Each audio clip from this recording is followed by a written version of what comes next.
Today is the last day of the year 2025, and we are recording this special episode to look back at some of the key developments that took place in Pakistan regarding the issue of religious extremism, which is something we have covered extensively over the past year. And some significant developments took place, especially in the last few weeks of this year, which made us think that we should do this episode, especially to address the issue and look back at the whole issue of religious extremism and what exactly happened in Pakistan in this year. Joining me now is Pervez Hoodbhoy, who is an academic based in Islamabad. He's joining us from Islamabad, and we talked to him a few months ago about the TLP issue about religious extremism after the India-Pakistan war, and so we thought that it would be great to have that conversation again in light of the new development, the ban on TLP, the TLP, that religious extremist group that has long incited violence against Pakistan's religious minorities. It sort of represents the new wave of religious extremism in Pakistan that began in 2017, shortly after the execution of Mumtaz Qadri, the murderer of former Punjab Governor Salman Taseer. So now they're banned, and a lot of other things that happened are significant. So, Hudwa Saab, welcome. Thanks for joining us. So, I want to start with the by talking about the Christmas celebrations that we saw in Pakistan a few days ago. It was quite unusual, right? Because we don't really see governments taking ownership of Christmas celebrations. But this time around in Punjab, especially, Christmas was celebrated very enthusiastically. A Christmas tree was set up in Lahore at the Liberty Roundabout, and the Punjab government was telling us that they believe in interfaith harmony.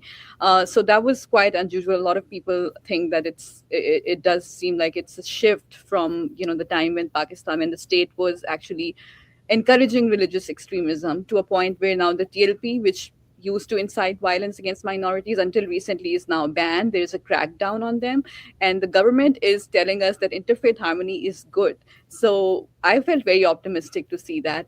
What was your reaction? Are you also optimistic? Well, we should be grateful for small mercies, no matter how small. The fact that you have a Christmas tree, wow, that's big. And that too in a central place in Lahore, Liberty Chowk. So it's good.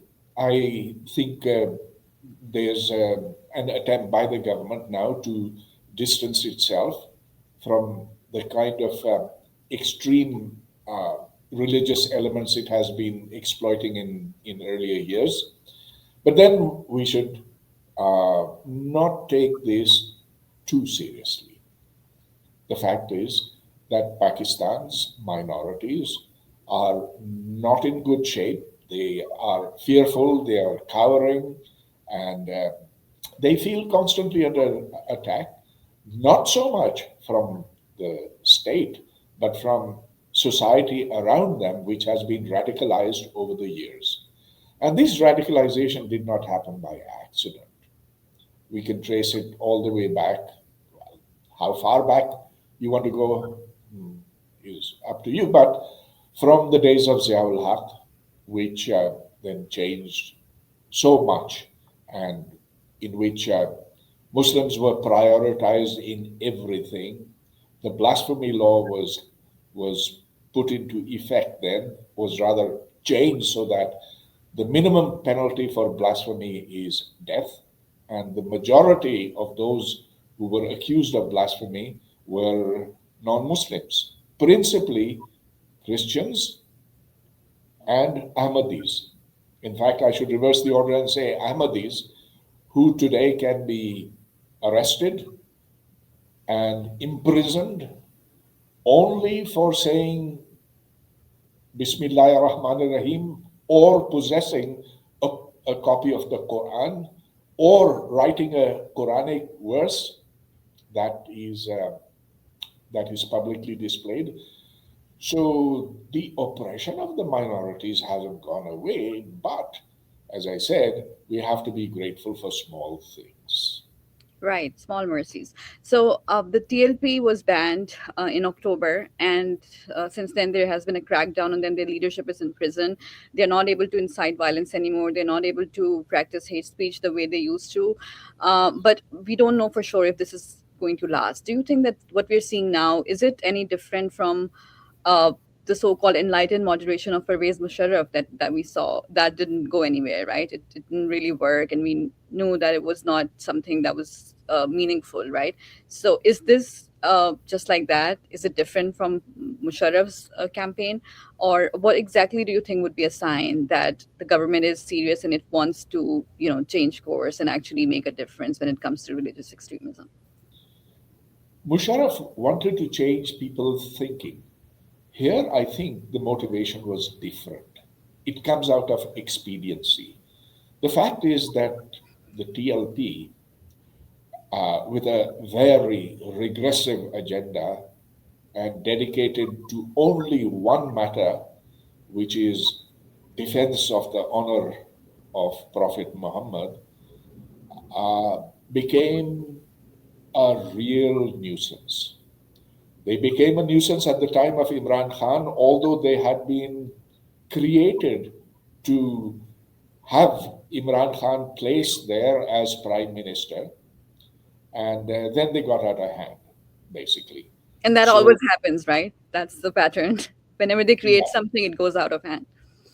absolutely. And so, what happened this time was that just as the peace deal in Gaza was being finalized, and as the people in Gaza were celebrating, the TLP came out in the streets and they threatened to march to onto Islamabad and create mayhem here.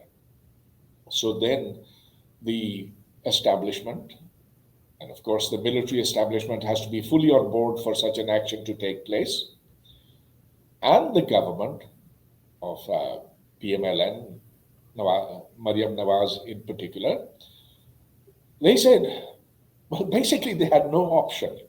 And so what happened in Muridke, we still don't know the truth of what happened over there, but there was smoke in the air over there 24 hours after the crackdown. There were burned buildings, burned cars all over the place. There's exaggeration. They say several hundred people were killed, which is probably nonsense. Probably, okay, who knows? Several, but who knows their numbers? I don't. But after that, there was the ban on the TLP. And now the question is whether they will go the next step and prevent them from taking part in the elections whenever the local body elections, whenever they are to be held. Right. TLP does enjoy electoral power also, and it's able to contest elections. It's also able to bag seats in even provincial assembly.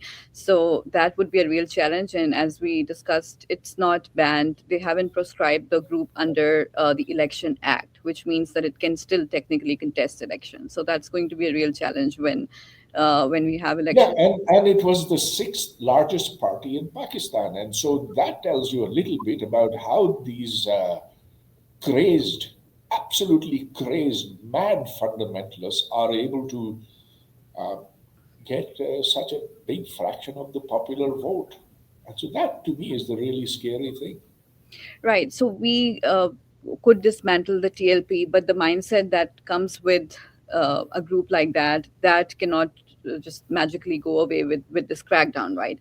What do you think can be a good counter narrative to the narrative that the TLP provided over the years, especially in the Punjab province? What other steps should the government take alongside this crackdown to make sure that Pakistanis are, stopped from getting radicalized, and young people especially are kept away from such groups?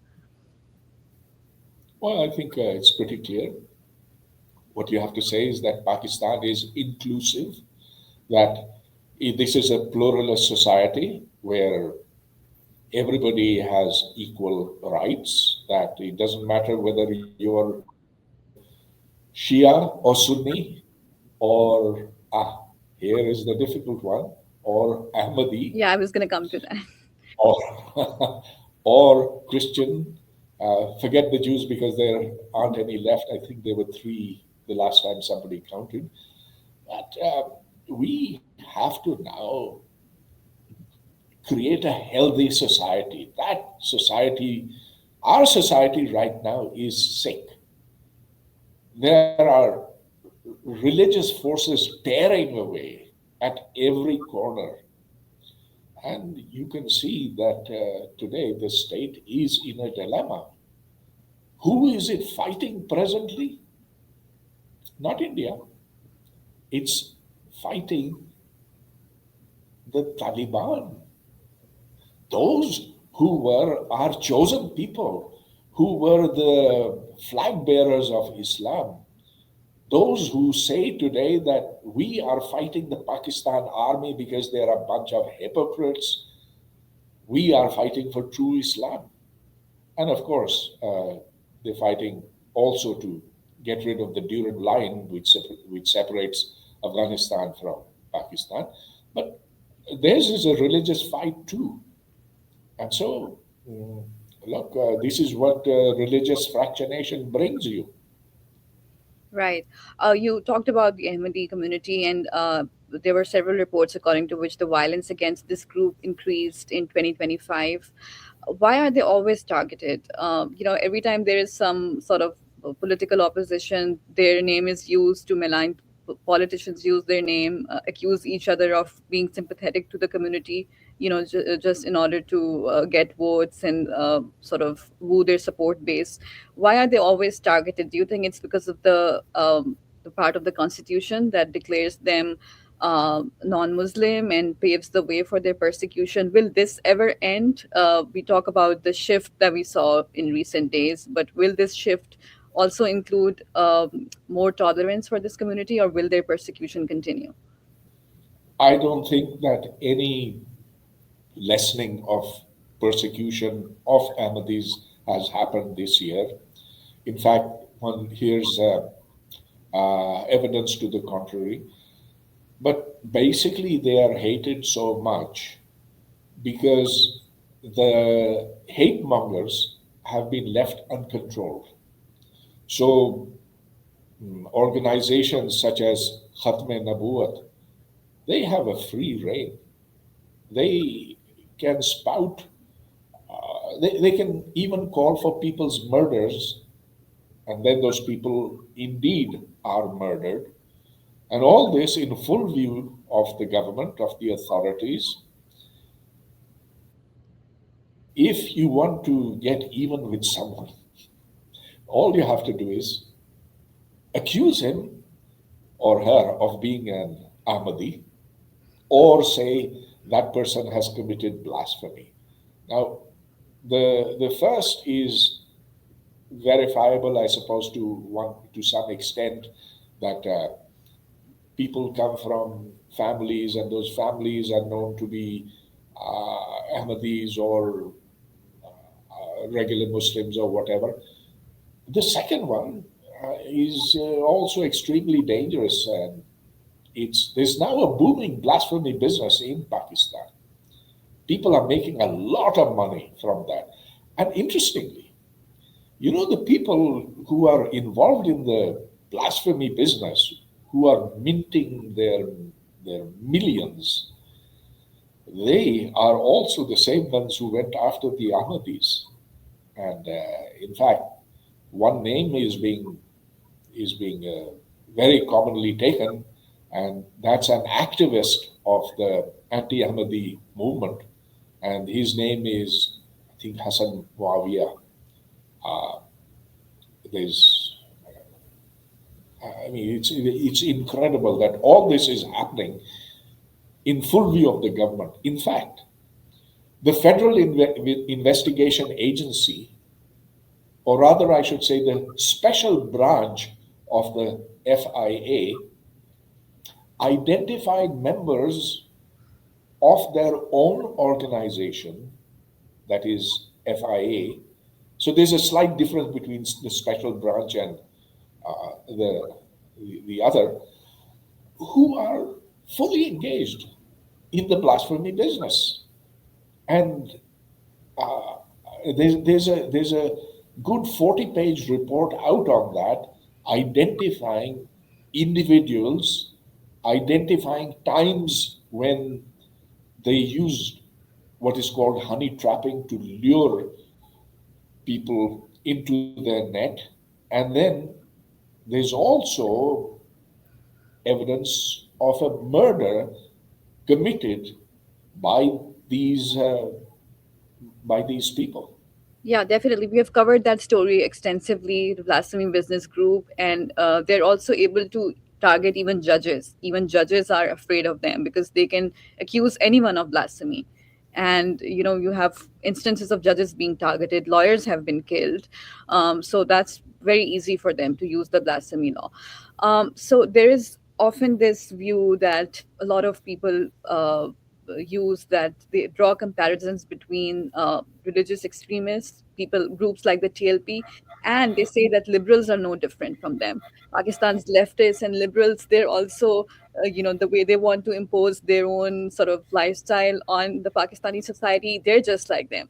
But I mean, and this is a very common, a lot of people say that, right? And they obviously, there's a very fundamental sort of misunderstanding about what exactly a liberal is, and even the difference between leftists and liberals.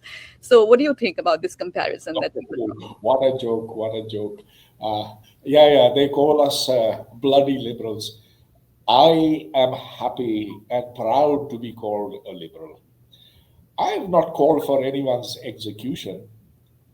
I say simply leave me alone. Let me dress the way that I want to. If I want to wear red or white or pink or whatever, let me wear that. Let me eat what I want. Let me drink what I want. Let me be able to show my face. And that's very important for women. Men are not required to that. If I want, I can have a beard. If I don't want, I can have I can have a beard if I want or not if I don't. So those are matters of personal choices.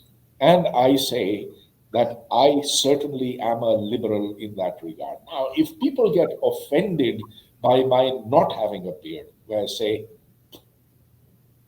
Yeah, this is a very something that's very easy to understand, but a lot of people don't understand this. And this conversation might seem pointless to a lot of people, that why are we even discussing what a liberal is? But actually, the thing is that in Pakistan, there has been so much propaganda over the years when religious extremism was a state policy, that there was, actually hate speech targeting progressive quarters, and its impact we are still seeing to this day, where they are demonized and dehumanized liberals and progressive quarters in Pakistan. So we talked about a lot of things that are not okay and that need to be changed, but I want to end on a positive note. So I know that you have this really vibrant space called Black Hole in Islamabad, where you hold some really nice events where people come together and talk. So do you want to talk about what you see when you and I've been there, so I know that a lot of most people there are young people, especially from what we call peripheries, students from Balochistan and from Khyber Pakhtunkhwa who are studying in Islamabad. So, are you hopeful when you attend those events and hold those events, when people come together, ask difficult questions, and you're able to have those conversations, which normally you wouldn't be able to have in other parts of the country? oh, absolutely, I'm delighted that there is so much participation. I am delighted that we can have conversations on the most difficult of topics. A couple of days ago, we had a discussion on Kashmir. There was an there was the Chief Justice, former Chief Justice of Kashmir, who launched his book over there. There was a retired air marshal and a retired senator, and we had an excellent conversation over there. How to go beyond the existing tropes on Kashmir, and it was good. We've had discussions on just practically everything upon um, what to do about the water issue, pollution, um, what happened in Gaza, etc. And of course, there's science and art and culture, all of those things. So I am very happy about it.